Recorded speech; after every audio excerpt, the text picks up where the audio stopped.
Boskan, baca berita dong. Penting. Berita? Emang ada apaan sih nih? Aduh. Bentar.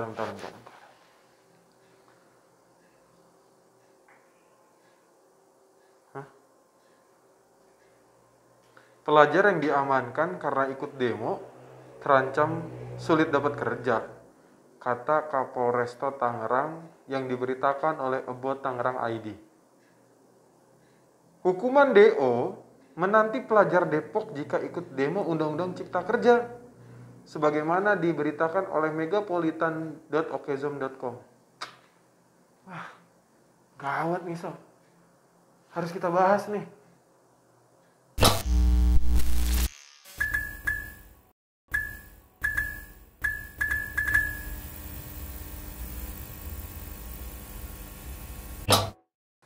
Balik lagi bersama gue, Bos Konsultasi. Ini menarik banget buat kita bahas, Sob. Kenapa? Karena kalau pelajar tidak mengerti apa yang dimaksudkan dengan pemerintah, ini bisa salah tafsir. Dan sebaliknya, kalau pemerintah pun salah tafsir terkait hak pelajar, itu pun keliru. Maka kita bahas satu-satu ya. Kenapa dua pemerintah daerah itu mengatakan melarang pelajar mengikuti demonstrasi? Karena gini Sob, yang harus diketahui bersama adalah demonstrasi itu dilarang bagi pelajar apabila belum berusia 17 tahun. Itu yang pertama. Yang kedua, kalau misalkan pelajar melakukan sikap-sikap atau hal-hal anarkis. Kenapa? Karena hal anarkis ini bertentangan dengan undang-undang. Nah yang ketiga, kalau ternyata yang didemokan itu berdasarkan info-info yang tidak benar atau hoax. Kita bahas satu-satu. Yang pertama, belum berusia 17 tahun. Yang dimaksud Boskon adalah ketika seorang anak yang belum berusia 17 tahun, maka hak pilihnya pun belum boleh. Karena dalam Undang-Undang Pendidikan dan Undang-Undang Administrasi Negara atau hal yang mengatur tentang administrasi kenegaraan maupun kependudukan, anak boleh memilih wali kota secara demokrasi, gubernur, dan lain sebagainya, itu ketika usianya sudah 17 tahun. Kalau belum 17 tahun, ya nggak punya hak politik. Yang kedua, mengenai batasan usia. Batasan usia itu apa maksudnya? Batasan usia yang kita harus ketahui bersama adalah di mana telah diatur dalam putusan Mahkamah Konstitusi yang mengatur bahwa batas usia anak dewasa itu 18 tahun, Sob. Jadi, kalau kita bahas soal pelajar itu kan dari SD, SMP, SMA. Anggaplah misalkan SMP sampai SMA. Kalau anak SMP, jelas karena belum usianya 17 tahun. Nah, kalau anak SMA gimana? Yang sudah berusia 17 tahun. Yang terpenting, dia menyuarakan apapun tentang haknya itu tidak dengan anarkis. Nah, masuk poin berikutnya. Kalau misalkan demo dilakukan dengan cara-cara yang anarkis, itu gimana sih? Ya jelas, kalau misalkan melakukan pengrusakan, misalkan busway, ya, terminal, kayak gitu ya, atau halte, itu jelas ada hukumannya. Karena merusak kepemilikan negara yang menjadi fasilitas layak orang atau banyak orang, itu pidana, Sob. Nah, yang terakhir, yang harus kita ketahui bersama, perlu ada sosialisasi kepada pelajar di semua aspek atau di semua tataran pendidikan, baik yang bersekolah di swasta maupun yang di negeri. Perlu ada edukasi yang serius tentang apa? Tentang bagaimana caranya pelajar menyuarakan hak-haknya yang sudah diatur dalam konstitusi. Dan yang paling terakhir yang ingin Boskon sampaikan adalah kita hidup di negara demokrasi, Sob. Semua boleh menyuarakan hak dan pendapatnya, tapi balik lagi sesuai dengan aturan perundang-undangan.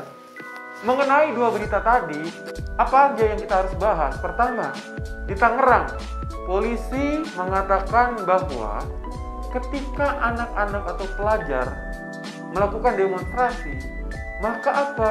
Maka misalkan sulit mendapatkan SKCK atau mendapatkan pekerjaan. Seharusnya saran Boskon yang harus disampaikan adalah soal tidak bolehnya melakukan anarkis. Itu poin yang paling penting. Yang kedua, di Depok ternyata kebijakan pemerintahnya menyampaikan bahwa kalau anak mengikuti demonstrasi, anak ini di DO.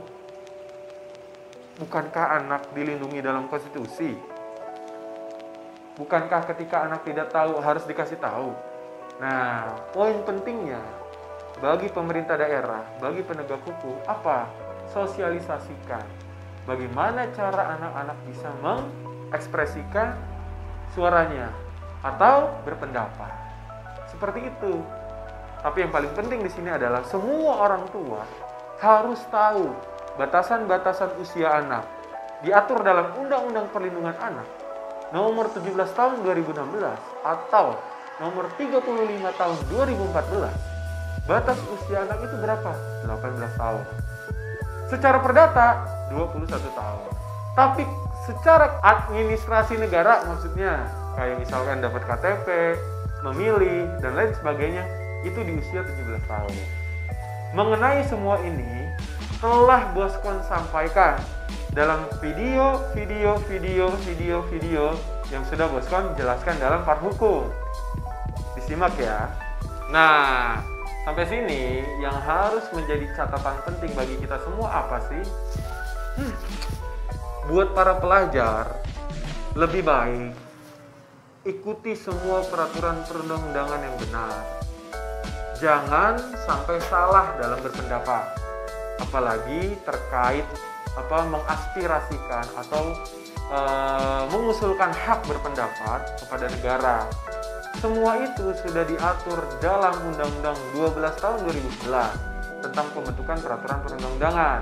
Salah satunya, teman-teman pelajar bisa baca pada pasal 96.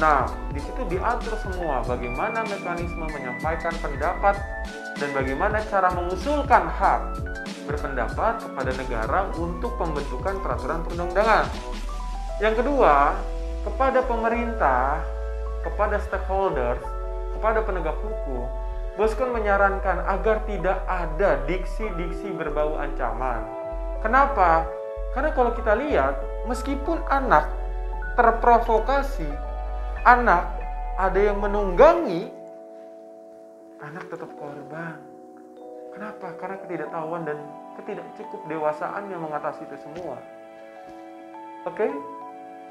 Nah, yang terakhir, yang paling penting untuk kita bahas adalah Boskon dari tanggal 9 Oktober ini mendapatkan banyak sekali masukan ke email. Apa isinya? Banyak sekali dari Sumatera sampai terakhir itu kalau nggak salah ke NTT ya. Di NTT ya maksudnya. Itu banyak banget orang yang meminta konsultasi, bantuan hukum. Alhamdulillahnya ada LBH Andil Gerakan Keadilan yang siap membantu teman-teman yang membutuhkan keadilan secara gratis. Tapi Boskon terketuk hatinya. Maksudnya apa? Gak mungkin juga di zaman yang susah sekarang ini mereka membantu masyarakat tanpa ada misalkan buat makan, buat minum. Boskon mikirin nih, Save Justice juga kan. Maka Boskon membuat ini menjadi solusi keadilan dan lingkungan. Teman-teman atau Save Justice bisa beli ini melalui website Boskon atau cerdashukum.id, atau bisa langsung lihat di deskripsi terkait nomor kontak admin cerdashukum.id. Karena dengan membeli tote bag, selain kalian mendukung gerakan keadilan, kita pun menyelamatkan lingkungan agar bumi ini tetap memiliki nyawa yang panjang.